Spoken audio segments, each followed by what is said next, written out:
So 2019 BMW 5 Series Estate, and it's come up as the driver assistant, so that one there is faulty. So what we're going to do is reset the calibration. So has the windshield been replaced? Let's just say yes, because the airbags had been deployed, and I'm sure it cracks passenger side down that end anyway.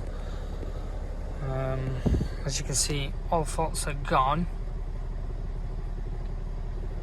Calibrations at the system now. Calibration. Okay, so continue, done. So all that's done as well. I mean, the only thing left is that one, which to do with the pedestrian for the rear left and rear right.